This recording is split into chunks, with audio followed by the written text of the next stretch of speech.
புகழ் அனைத்தும் அல்லாஹ் ஒருவனுக்கே உரித்தாகட்டுமாக.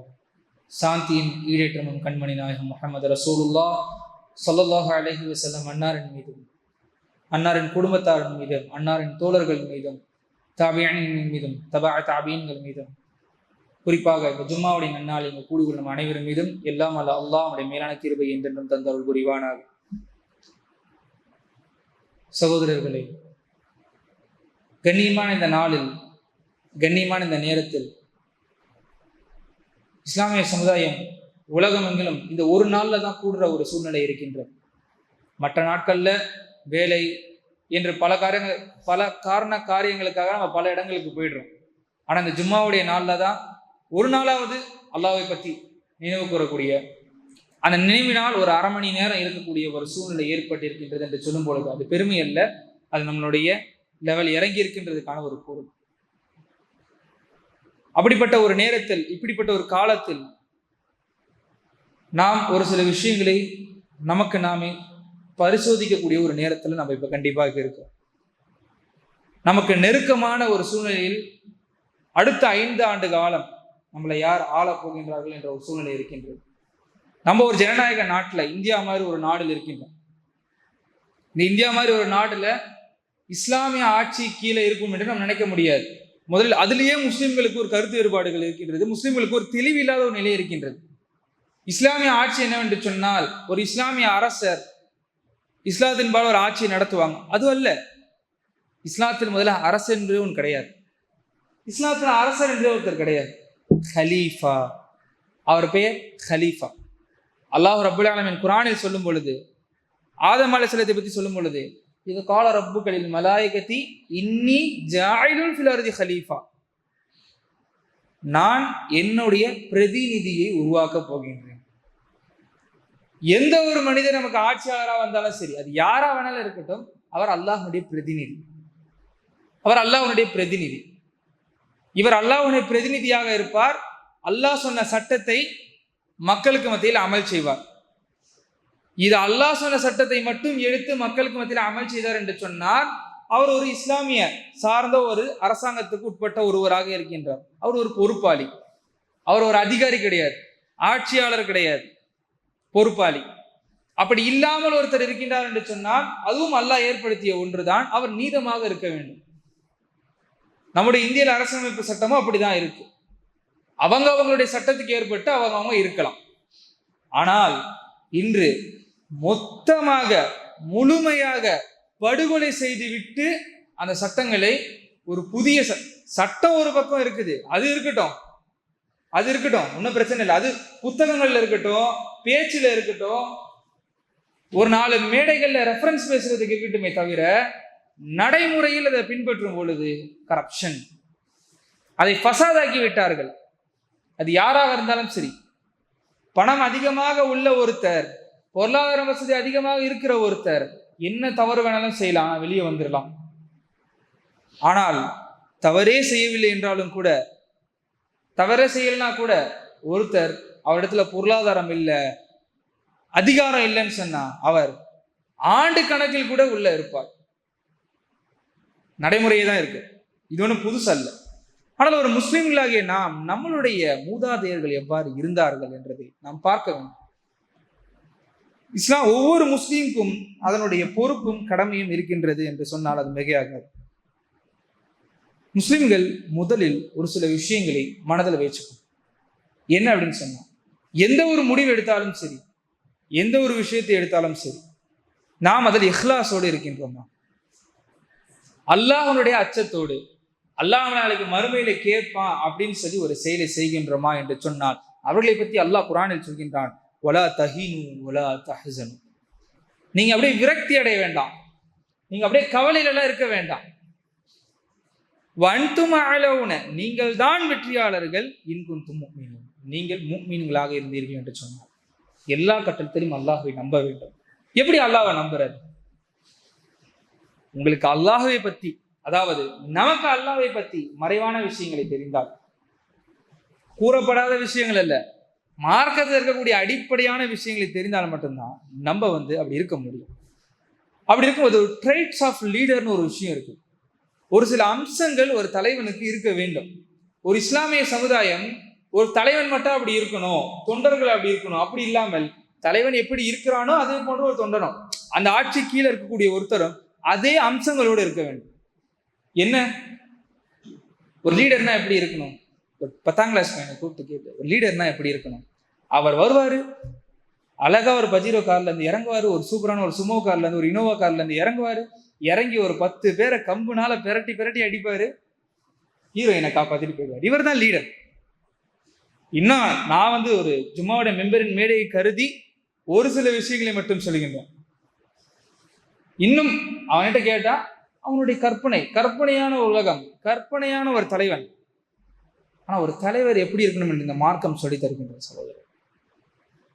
உதாரணமாக 2 அமர்களை பற்றி நான் பேசுவேன், நமக்கு நேரம் கம்மியா இருக்கு. 2 அமர்கள் இந்த மார்க்கத்தில் இருந்தார்கள், மார்க்கத்தினுடைய தூணாக இருந்தார்கள். உமர் இப்னு கத்தாப் ரலியல்லாஹு அன்ஹு அவர்கள், உமர் இப்னு அப்துல் அசீஸ் ரலியல்லாஹு அன்ஹு. இந்த 2 தலைவர்களுமே, இது அல்லாத இன்னும் பல தலைவர்கள் இருக்கின்றார்கள், ஆனா இவங்க 2 பேரை இந்த நேரத்தில் சொன்னா நல்லா இருக்கும்ன்ற ஒரு எண்ணம். ஒரு ஆட்சியாளன் தன்னுக்கு இருக்கக்கூடிய சட்டத்தை எவ்வாறு பயப்பட வேண்டும். மிகச்சிறந்த உதாரணம் உமர் ரலியல்லாஹு அன்ஹு. உமர் ரலியல்லாஹு அன்ஹு அவர்கள் ஒரு ரிவாயத்தே வருகின்றது, அவர்களே இதை சொல்கின்றார்கள். எப்படி என்று சொன்னால், ரசூலுல்லாஹி ஸல்லல்லாஹு அலைஹி வஸல்லம் அவர்கள் சொல்கின்றார்கள், யார் ஒருவர் அல்லாஹ்வுக்கு உண்மையிலேயே பயப்படுகின்றார்களோ அவர்களை கண்டு உலகமே பயப்படும். அதற்கு முதன்மையான உருத்தான ஒரு உதாரணம் என்பது உமர் ரலியல்லாஹு அன்ஹு அவங்க தான். ஈரான்லயே போர் நடந்துச்சுன்னு சொன்னா உமரின் பேரு கேட்டாலே அரசர்கள் அலறுவார்கள். ஆனா அந்த இடத்துக்கெல்லாம் போனதே கிடையாது உமர் ரலியல்லாஹு அன்ஹு. பாலங்காலத்துல அவங்க அதிகமா பிரயாணம் பண்ணது ஹஜ்ஜுக்கு போவாங்க. ஜெருசலம் வெற்றி அப்ப அந்த மக்கள், அந்த ஆட்சியாளர்கள், நாங்க உமர் கையில தான் சாவியை கொடுப்போம் ரலியல்லாஹு அன்ஹு, அவங்களுக்கு தான் நான் சாவியை கொடுப்பேன்னு சொன்னனால இங்க இருந்து அங்க போனாங்க. இந்த பிரயாணம் மட்டும்தான் அவங்க போனது. அப்படிப்பட்ட உமர் ரலியல்லாஹு அன்ஹு அவங்க வாழ்க்கையில ஒரு சம்பவம் ஒன்று நடக்குது. என்ன அப்படின்னா, மஸ்ஜித் நபவிக்குள்ள ஒரு நாள் போறாங்க. போகும்பொழுது மஸ்ஜித் நபியை ஒட்டி ஒரு வீடு ஒன்று இருக்கு. அந்த வீட்டினுடைய கூரையில மழை பெஞ்சுன்னு சொன்னா தண்ணி இறங்கி அப்படியே தண்ணி ஒரு இடமா போற மாதிரி மஸ்ஜித் நபவி வாசல்ல கீழே விழுகிற மாதிரி ஒரு செட்டப் அங்க இருக்குது. எப்பப்பெல்லாம் மழை பெய்யுது அந்த இடத்துல அப்படியே சேறு சகதியமா ஆயிடுது, மண்ணு தர தானே.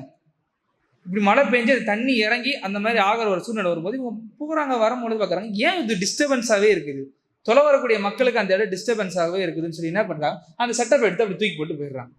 மக்களுக்கு இடையூறாக இருக்குது. ஈமானுடைய கிளைகள் என்ன? ஈமானுடைய கிளை 70. ரசூலுல்லாஹி ஸல்லல்லாஹு அலைஹி வஸல்லம் அவர்கள் சொன்னார்கள், முதலாவது லா இலாஹ இல்லல்லாஹ். அதனுடைய முதல் தளம் 70ஆ பிரிச்சாங்க. ரசூலுல்லாஹ் 70ஆ பிரிச்சு அதனுடைய முதல் தலைமையாக இருக்கக்கூடியது வணக்கத்துக்குரியவன் அல்லாஹ்வை தவிர வேற யாரும் இல்லை என்ற ஈமானோடு இருக்கின்றது. கடைசியா என்ன சொன்னாங்க ரசூலுல்லாஹ், மக்களுக்கு ஒரு பாதையில ஒருத்தர் நடந்து போறாரு, மக்களுக்கு இடையூறா ஒரு கட்டையோ ஒரு கல்லோ இருக்குது, அதை எடுத்து ஓரமா அப்படி மக்கள் பிரச்சனை இல்லாம அதை தள்ளி வைக்கிறது ஈமானுடைய கடைசி பகுதி என்று சொன்னார்கள். அதுதான் உமர் ரலியல்லாஹு அன்ஹு செஞ்சாங்க. அந்த இடத்துல எந்த ஒரு பெரிய தவறும் செய்யும், கேஸ் ஆயிடுச்சு. ஹலீஃபா உமர் ரலியல்லாஹு அன்ஹு மீது புகார் வந்துள்ளது. ஊரே திரும்பி பார்க்குது. அவர் ஒரு ஆட்சியாளர் அல்ல, அவர் ஹலீஃபா. அவர் எந்த அளவுக்கு அல்லாஹ்வுக்கு பயப்படுவார் என்று மக்களுக்கு தெரியும். நம்ம போய் ஒரு சஹாபியோ யாரோ ஒருத்தர் போய் உமர் ரலியல்லாஹு அன்ஹு கிட்ட ஒரு விஷயத்தை போய் கேட்க போறாங்க அப்படின்னு சொன்னா பயப்படுவாங்க. நம்ம அல்லாஹ் ரசூல் 5 கிட்ட போய் அவங்க கிட்ட போய் பேசுறோமா, மாற்றமா சொல்லிட்டோம்னா ஏதோ நடந்ததுன்னா சம்பவம் இருக்குது. மதீனால ரசூலுல்லாஹி ஸல்லல்லாஹு அலைஹி வஸல்லம் அவங்க கிட்ட 2 பேர் தீர்ப்பு கேட்கறாங்க. ஒரு யூதன், ஒரு முஸ்லீம். தீர்ப்பு கேட்கும்போது ரசூலுல்லாஹ் என்ன சொல்றாங்க, ஒரு கிணறு சம்பந்தப்பட்ட ஒரு பிரச்சனை, இது யூதனுக்குரியதுன்னு ரசூலுல்லாஹ் தீர்ப்பு தெரிவிச்சுட்டாங்க. சொன்ன உடனே அந்த யூதன் நமக்கு தான் ஃபேவர் ஆயிடுச்சு, நம்ம போல அப்படின்னு போகும்பொழுது அந்த முஸ்லீம் என்ன செய்யறான், ரசூலுல்லாஹ் கொடுத்த தீர்ப்புல எனக்கு கொஞ்சம் இது இருக்குது, நம்ம போவோம், அப்படியே உமருடைய வீடு இருக்குது, உமர் கிட்ட கேட்கலான்னு போறா போல. போகும்பொழுது அப்படியே போறாங்க, நிக்கிறாங்க, போயிட்டு உமர் ரலியல்லாஹு அன்ஹு கூப்பிடுறாங்க. உமர் ரலியல்லாஹு அன்ஹு வீட்டுல இருந்து வெளியே என்ன ஆச்சுன்னு கேட்கும்போது, இந்த மாதிரி நாங்கள் ரசூலுல்லாஹ் கிட்ட போனோம், பிரச்சனையை சொன்னோம், ரசூலுல்லாஹ் யூதனுக்கு ஃபேவரா தெரிவிச்சாங்க, எனக்கு அந்த தீர்ப்புல ஒரு இது இல்லை, மேல்முறையீடு செய்யறாங்க போய் உமர் ரலியல்லாஹு அன்ஹு கிட்ட. உமர் ரலியல்லாஹு அன்ஹு நல்ல ஒரு பதில் கொடுத்தாங்க. வீட்டுக்குள்ள போனாங்க, நல்ல கூரான ஒரு வாள் எடுத்துட்டு முஸ்லிமுடைய தலையை துண்டிச்சிட்டாங்க. அல்லாஹ்வுடைய திருத்தூதர் ஸல்லல்லாஹு அலைஹி வஸல்லம் ஒரு தீர்ப்பை கொடுத்த பிறகு உனக்கு மேல்முறையீடு என்று ஒன்று கேட்குது என்று சொன்னால் நீ முஸ்லிமே அல்ல. தெளிவான ஒரு பதில் அதுதான். அப்படிப்பட்ட உமர் ரலியல்லாஹு அன்ஹு மேலே ஒரு புகார் வந்திருக்கு. என்னன்னு சொன்னா, இந்த செட்டப்பை கலைச்சிட்டாங்கன்னு சொல்லி நீதிபதியாக உபை இப்னு கஅப் ரலியல்லாஹு அன்ஹு அவங்களை நீதிபதியாக இருக்கிறாங்க. ரொம்ப தெளிவான இன்டெலெக்சுவலான ஒரு நபர். அவர் புகார் கொடுத்தவர் யார் என்று சொன்னார், இப்னு அப்பாஸ் ரலியல்லாஹு அன்ஹு அவர், ரசூலுல்லாஹ்வுடைய சிறிய தந்தையின் மகன் இப்னு அப்பாஸ் ரலியல்லாஹு அன்ஹு தான் புகார் கொடுத்திருக்காங்க. காரணம் என்ன, அவங்க வீடு, அவங்க செட்டப், அது அந்த அந்த அந்த வடிவமைச்ச அந்த விஷயன்றது அவங்களுடைய வீட்டில் இருந்தது. என் பெர்மிஷன் இல்லாம அதை பண்ணிட்டாங்க. அவங்க கொடுத்த புகார் இவ்வளவுதான்.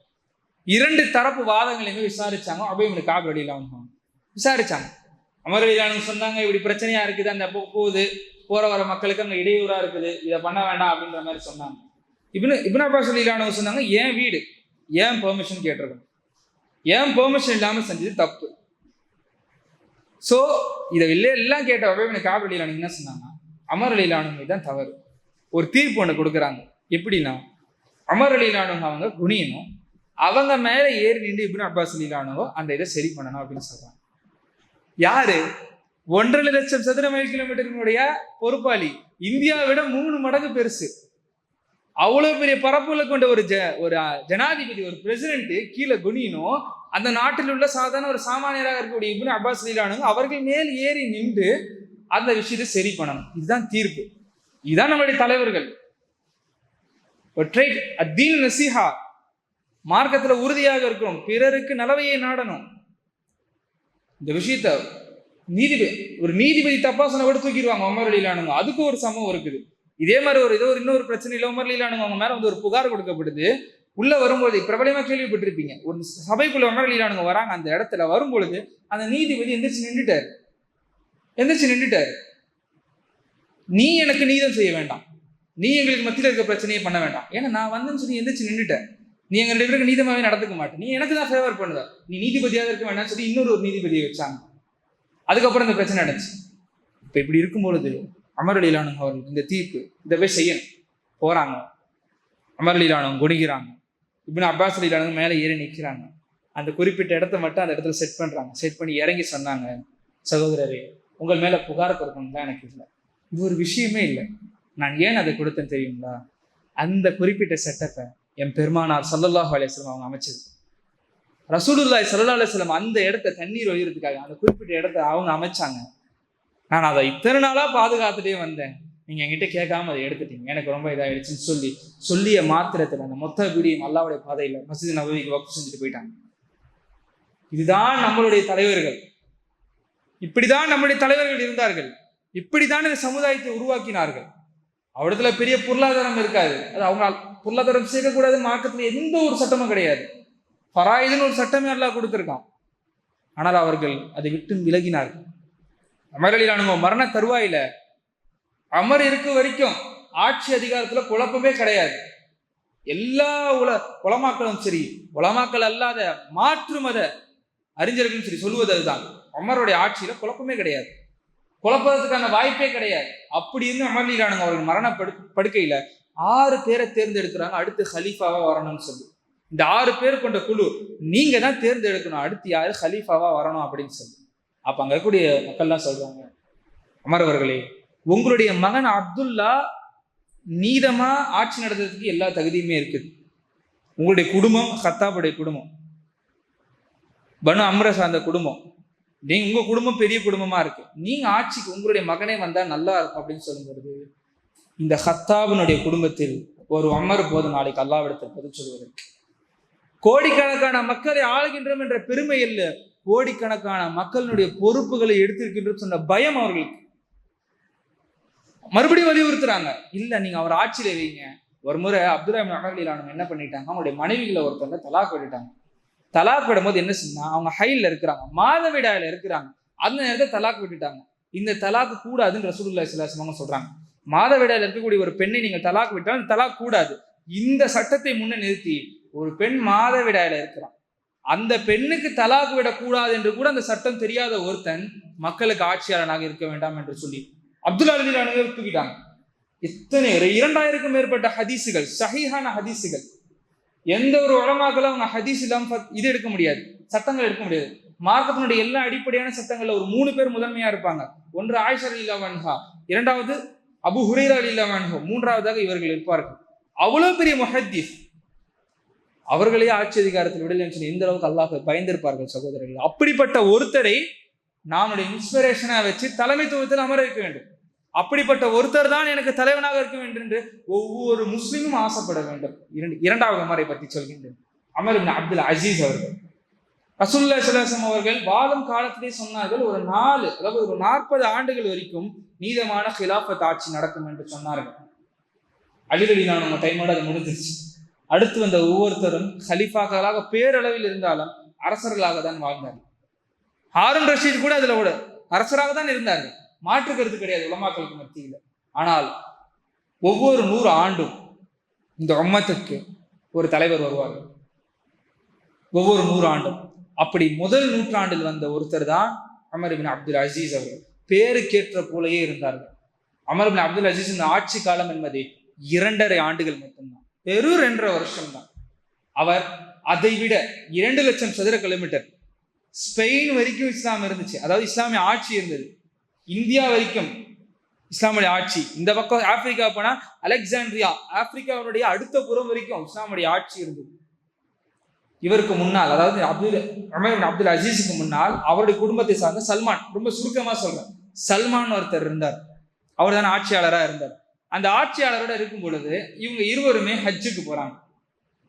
ஹஜ்ஜுக்கு போகும்பொழுது சல்மானுக்கு அப்படி ஒரு சந்தோஷம். அரஃபா மைதானத்துல திரும்புகிற இடமெல்லாம் வெள்ளை நிறத்துல எஹ்ராமோட மக்கள் அல்லாஹுவை வணங்கி கொண்டிருக்கிறாங்க.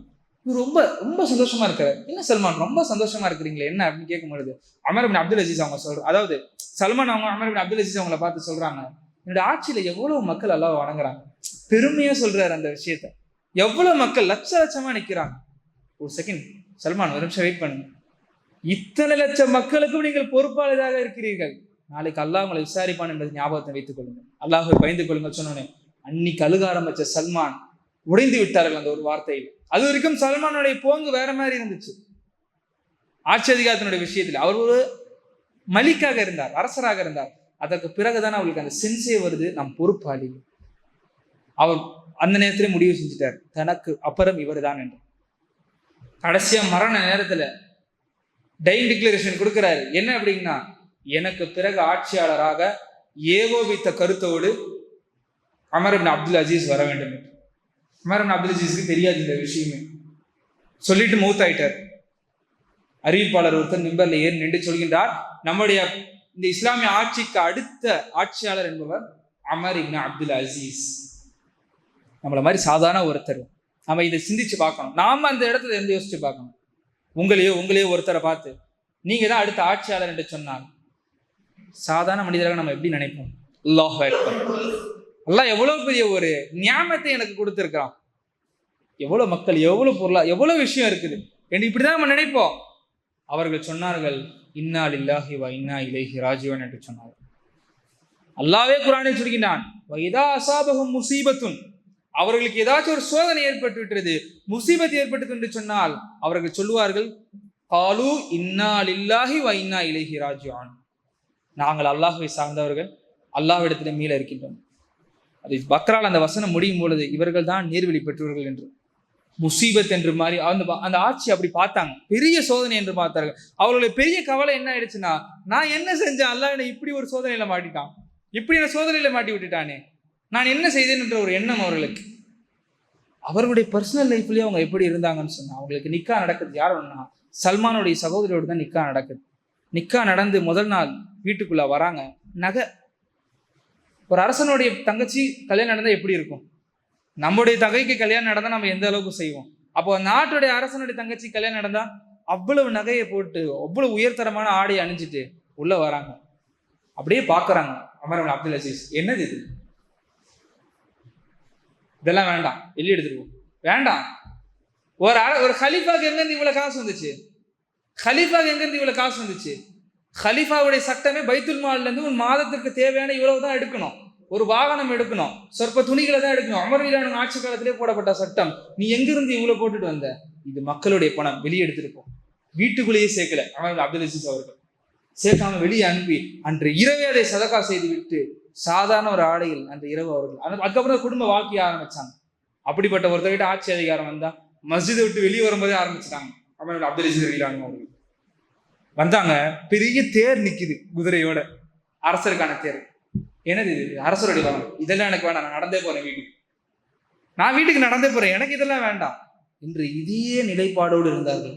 2.5 ஆண்டுகள் அவர்கள் செய்த சாதனை என்னவென்று தெரியுங்களா? முதலில் அவர்கள் பினான்சியலை தான் பார்த்தாங்க. மக்கள்ல எத்தனை பேர் ஜக்காத்து கொடுக்க தகுதியாக இருக்கின்றார்கள், ஜக்காத்து பெறுவதற்கு தகுதியான இருக்கிறார்கள். ஒரு ஆட்சியாளனுடைய அந்த ட்ரைட்ஸ்ல இருக்கக்கூடிய முக்கியமான விஷயம் மக்களினுடைய பொருளாதார விஷயத்தினுடைய கவனம் செலுத்துவது தான்.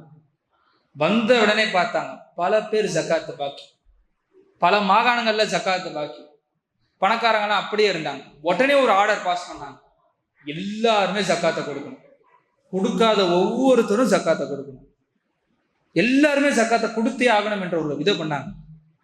அறிவிப்பாளர்கள், ஆளுநர்கள் எல்லாம் போறாங்க, ஒவ்வொரு இடங்களுக்கும் போய் ஜக்காத்தை கொடு, ஜக்காத்து கொடுக்காது எல்லா லிஸ்ட்டும் எடுக்கிறாங்க, எல்லா ஜக்காத்தையும் வாங்கிட்டாங்க. வாங்கி இது இவ்வளவு ஜக்காத்து ஆயிடுச்சு, நிறைய பேர் பேலன்ஸ் கொடுக்காம இருக்கு, எல்லாருமே வந்து அரசர் உத்தரவு போட்டா கொடுத்துட்டாங்க. கொடுத்த உடனே அவங்களுக்கு என்ன பண்றதுன்னு தெரியல, இவ்வளவு இருக்குது, நாட்டில் உள்ள எல்லா ஏழைகளுக்கும் இது பகிர்ந்து விடும், அவங்களுக்கான அளவுகளை கொடுத்துருங்க. கொடுத்தாச்சு. இன்னும் ஜக்காத்து பேலன்ஸ் இருக்கு. கடன் யாருக்காவது இருந்தது என்று சொன்னால் அந்த கடனை அடைத்து விடும். அல்லாஹ் அக்பர். அவர்கள் கடன் எல்லாத்தையும் அடைத்தார்கள், இன்னும் ஜக்காத்து பேலன்ஸ் இருக்கு. என்ன பண்றது கலீஃபா அவர்களே?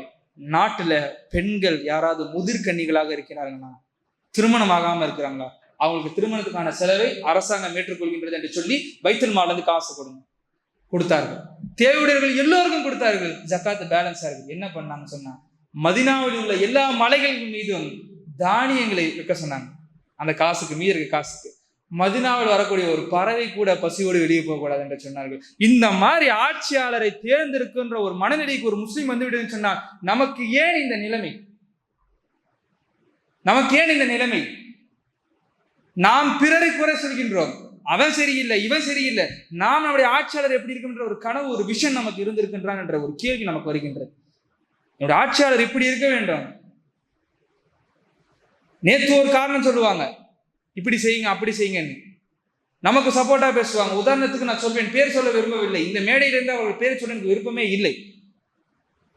சிறுபான்மை என்று அவர்கள் சொல்லாதீர்கள், சொன்னா அவங்களை நான் அப்படி பண்ணிடுவேன்.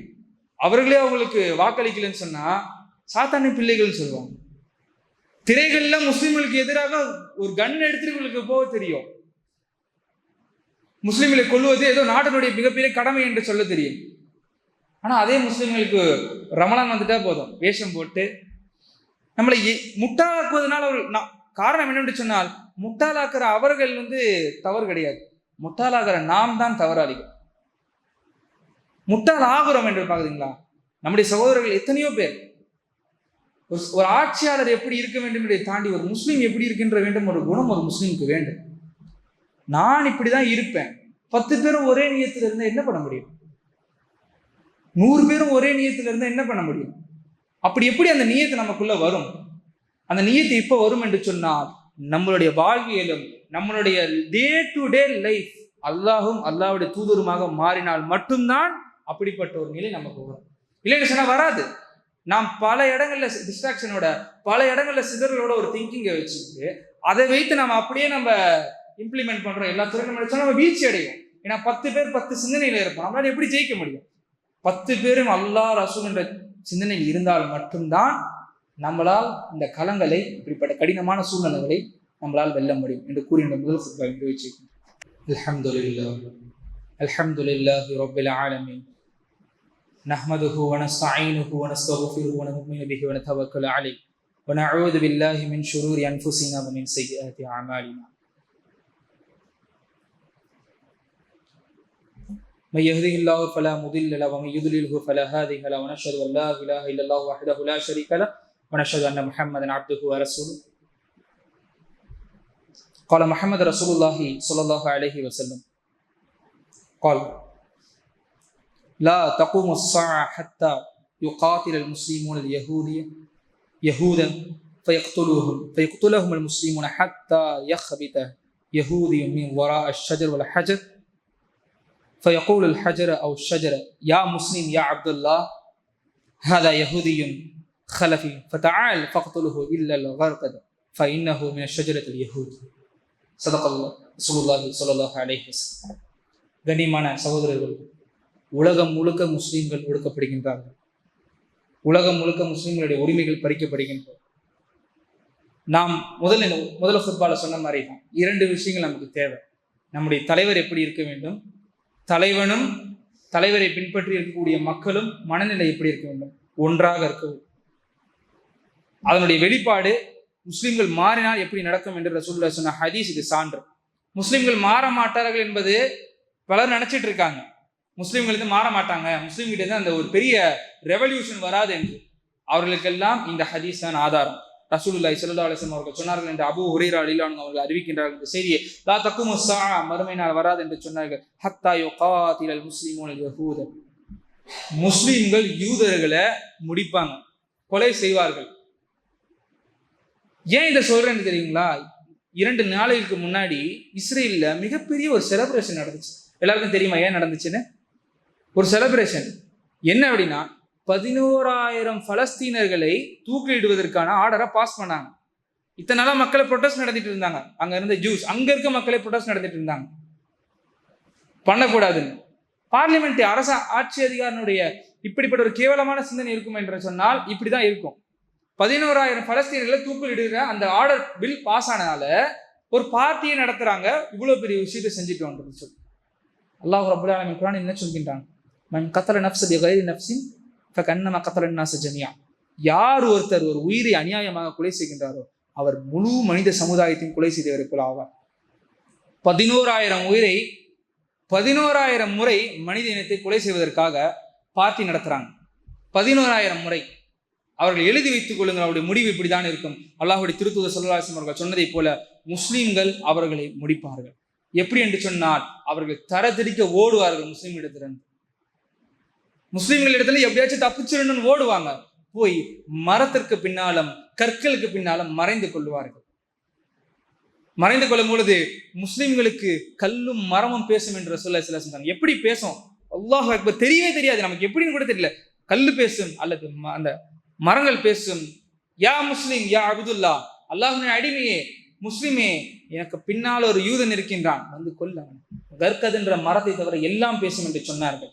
இது யூதர்களுக்கு மட்டுமல்ல, இந்த அல்லாஹ்வுடைய மார்க்கத்தையும் அல்லாஹ்வினுடைய இந்த மக்களையும் யார் அழிக்கணும் என்று நினைத்தாலும் அவருடைய முடிவு காலங்க. நம்ருதை எடுத்துக்கொள்ளுங்கள், ஃபிரௌனை எடுத்துக்கொள்ளுங்கள், எத்தனை சர்வாதிகாரிகளையும் எடுத்துக்கொள்ளுங்கள், எத்தனை ஆட்சி அதிகாரிகளையும் எடுத்துக்கொள்ளுங்கள், அவருடைய முடிவை அல்லாஹ் இப்படிதான் உலகத்திற்கே பறைசாற்றினான். அழித்து பலகீனமான முஸ்லிம்களை வைத்தே அவர்களை அழிப்பான். நாம் அதை பார்ப்போம். ஆனால் நமக்கு மனதில் ஒரு சில விஷயங்கள் இருக்க வேண்டும். முதல் சொன்ன ஆயத்தை போல, உலா தஹீன் உலா தஹ்சன் வன்தும் அஅலவுன, நீங்கள் தான் வெற்றியாளர்கள். இன் குன்தும் முஃமினீன், நீங்கள் அல்லாஹ்வை நம்பினீர்கள் என்று சொன்னார். நாம் ஈமானோடு இந்த செயலை செய்ய வேண்டும். நமக்கு எலெக்ஷன்ஸ் இந்த 2 வாரங்கள்ல தான் இருக்கின்றது. அவங்களுக்கு ஓட் பண்றேன், இவங்களுக்கு ஓட் பண்றேன், அதையெல்லாம் தாண்டி உங்கள் மனதில் ஒரு நியத்து வைக்க வேண்டும். நீங்கள் அல்லாஹ்விடத்தில் முறையிட வேண்டும். யா அல்லாஹ், என்னுடைய ஆட்சியாளர்கள், நீ எப்படி இந்த முஸ்லிம்களுக்கு உறுதியான ஒரு ஆட்சியாளர்களை தந்தாயோ அப்படிப்பட்ட ஆட்சியாளர்களை தர வேண்டும் என்று அல்லாஹ்விடத்தில் முதலில் பிரார்த்திக்க வேண்டும். இத்தனை காலமாக யார் முஸ்லிம்களுக்காக நின்றார்களோ அவர்களை நாம் ஆட்சியாளர்களாக தேர்ந்தெடுக்க வேண்டும். இப்படி தேர்ந்தெடுக்காமல் இருப்பது, எழுதி வைத்துக் கொள்ளுங்கள், இது ஹராம். இதற்கு நாம் அல்லாஹ்வுக்கு பதில் சொல்லி ஆக வேண்டும்.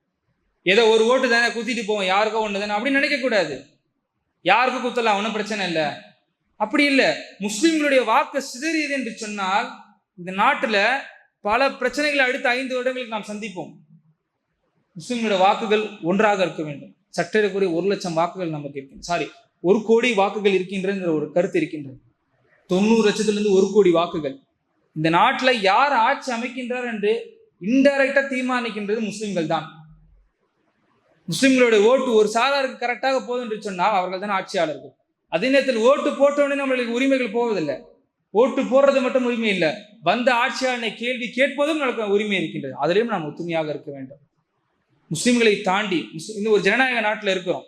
எல்லா மக்களுக்கும் நல்லது செய்ய வேண்டும், எல்லா மக்களுக்காகவும் நிற்க வேண்டும், நம்முடைய விஷயங்கள் நம்ம உறுதியாக இருக்க வேண்டும் என்று சொல்லி இந்த பன்முக தன்மையோடு நம்முடைய சமுதாயம் இருக்குமே ஆனால் எவ்வளவு பேர் எப்படிப்பட்ட ஒரு ஐடியாலஜியோடு வரட்டுமே, அப்படியே எல்லாம் தெரிஞ்சு மாசத்துக்கு இஸ்லாத்துக்கு அகேன்ஸ்டா ஒரு படத்தை எடுக்கட்டும், மாசத்துக்கு இஸ்லாத்துக்கு அகேன்ஸ்டா ஒரு ட்ரெய்லர் எடுத்தோம், அங்க போய் பிரச்சாரம் பண்ணட்டும், இப்படி கலவரங்களை உண்டு பண்ணட்டும், இவர்களே அல்லாஹ் பார்த்துக் கொள்வான். ஏனால் நம் பத்ர் தான் உதாரணம். இதை சொல்லி நான் முடிப்பேன். நாம் எத்தனை பேர் இந்த ஆயிஷா ரலியல்லாஹு அன்ஹா அவர்கள் சொல்கின்றார்கள், பத்ருடைய போர்க்களத்திற்கு நடப்பதற்கு முன்னால் 6 மாதங்கள் நாங்கள் தஹஜ்ஜுத் தொழுதோம். 6 மாதங்கள் நாங்கள் தஹஜ்ஜுத் தொழுதோம். அல்லாஹ்விடத்தில் பிரார்த்தித்தோம், யா அல்லாஹ் எங்களுக்கு வெற்றியை கொடு, யா அல்லாஹ் எங்களுக்கு வெற்றியை கொடு. பத்ர் வரும்னு அவங்களுக்கு தெரியாது. பத்ர் நடந்தது ஆக்சிடென்டலான ஒரு விஷயம் தான். ஆனா இப்படி ஒரு போர் வரும்னு அவங்களுக்கு தெரியும். எந்த சூழ்நிலை வந்தாலும் எங்களுக்கு வெற்றியை கொடு என்று துவா செய்தார்கள். பத்ர் வந்தது. அன்று இரவு சஹாபாக்களும் முஸ்லிம்களும் சற்று நேரம் நிம்மதியாக தூங்கினாங்க. ஆனா பல டைம் ஃபுல்லா யா ஹய்யு அல் கையூம், யா ஹய்யு அல் கையூம் என்று சுஜூதில் விழுது அல்லாஹ்வுடைய தூதர் அவர்கள் 2 கையை அப்படியே உயர்த்திட்டாங்க. தோல்ல இருக்க துண்டு விழுந்துருச்சா, அப்படி உயர்த்தி, யா அல்லாஹ் எங்களுக்கு உதவி செய்ய அல்லாஹ், இந்த சிறு கூட்டத்துக்கு நீ உதவி செய்யாமல் போய்விடாத யா அல்லாஹ், நீ அப்படி செய்து விட்டேன் என்று சொன்னால் உன்னை அல்லாஹ் என்று வணங்குவதற்கு ஒரு கூட்டமே இல்லாமல் போய்விடும் யா அல்லாஹ். இந்த 5 காலத்தையும், இந்த 5 வருஷ காலத்துல நீங்க ஃபுல்லா எடுத்து பாருங்க இஸ்லாமியர்களுடைய நிலை எப்படியானது. ஒரு பண்டிகைக்கும், பண்டிகை என்பதே பிறருக்கு நலவை நாடுறது தானே, அந்த பண்டிகையில முஸ்லிம்களை டார்கெட் பண்ணி அடிக்கிறது, ஒரு இடத்துக்கு போக விடுறது இல்லை. இஸ்லாமிய பெண்கள் ஹிஜாபோடு இருந்தால் பிரச்சனை, அவங்க ஆடையே இல்லாமல் போனா கூட பிரச்சனை இல்லை, இவங்களுக்கு எங்க வேணாலும் இருப்பாங்க, அதை கேட்கறதுக்கு இங்க ஆள் இல்லை. ஆனால் நாமல் முஸ்லிம்கள் நம்மளுடைய மானங்களை பாதுகாப்பதற்கு ஒரு சரியான ஆடை அணிந்து போகணும்னு சொன்னா அங்க நம்மளை கேள்வி கேட்கிறது, நம்மளை இழிவுபடுத்துறது. இப்படிப்பட்ட ஒரு ஆட்சியாளர்கள் நமக்கு வேண்டுமா? இல்லை இஸ்லாமியர்களை பாதுகாக்கக்கூடிய, அதையும் தாண்டி பொதுஜன மக்களை, பொதுவான மக்களை, எல்லோருக்கும் நீதம் செலுத்தக்கூடிய ஒரு ஆட்சியாளர் வேண்டுமா என்பதை மனதில் வைத்துக்கொண்டு நம்முடைய வாக்குகளை நாம் கண்டிப்பான முறையில் செலுத்தணும். செலுத்தாமல் இருக்கக்கூடாது. அது ஒரு சாதாரண ஒரு விஷயம் இல்லை. அது ஜனநாயக கடமையை தாண்டி அது நம்ம மீது கடமையாக இருக்கின்றது. அது அப்படி விடுவது ஹராம். நாளைக்கு அல்லாஹ் நம்ம கேள்வி கேட்பான். நீ ஒரு ஓட்டை அப்படி லெத்தாஜிக்கா இல்லை, ஒரு ஓட்டு தானே பிரச்சனை இல்லை, நாளைக்கு அல்லாஹ் கேள்வி கேட்பான். உன்னுடைய அடுத்த வருஷம் 5 வருஷம் ஆட்சியாளர் தேர்ந்தெடுக்கான அதிகாரத்தை உன் கையில கொடுத்தேன், நீ உன்னை பத்தி யோசிக்கல, உன் குடும்பத்தை பத்தி யோசிக்கல, உன்னுடைய மக்களை பத்தி யோசிக்கல, ஏதோ நான் போய் ஓட்டை போட்டு வந்தால ஓட்டை போடாம இருந்துச்சு, நாளைக்கு அல்லாஹ் கேள்வி கேட்பான் என்ற அந்த மனம், அந்த நிலை நமக்கு வர வேண்டும். அதை நம்ம அல்லாஹ்வை சந்திக்க இருக்கின்றோம். சகோதரர்களே, இந்த மார்க்கத்தையும் இந்த மக்களையும் அளிக்கின்ற அந்த யூதர்களாக இருக்கட்டும், எந்த மக்களாக இருக்கட்டும், இவர்களுடைய தலைவர்களும் இவருடைய ஆட்சி அதிகாரத்தையும் அல்லாஹ் ரப்பல் ஆலமீன் அவனுடைய சாபத்தை இறக்குவானாக. பலஸ்தீனர்களுக்கு நடந்தது என்பது ஒரு அநியாயமான கொடுமை. 11,000 உயிர் என்பது அவர்களுக்கு ஒரு சாதாரணமாக போச்சு, ஒரு பார்ட்டியில கொண்டாடுறாங்க. அல்லாஹ் அவர்களுக்கு மீது சாபத்தை இறக்கட்டும். அல்லாஹ் முஸ்லிம்களுக்கு உதவி செய்யட்டும் என்று சொல்லி துபை முயற்சி. இன்னல்லாஹ் யஅமுரு பில் அத்லி வல் இஹ்சான் வ ஈதாஇல் குர்பா வ யன்ஹா அனில் ஃபஹ்ஷாஇ வல் முன்கரி வல் பகி يعيدكم لعلكم تذكرون واذكروا الله العظيم يذكركم وادعوه يستجب لكم ولذكر الله تعالى أعلى وعز وجل وتم وأقوى وأكبر والله يعلم بما تصنعون.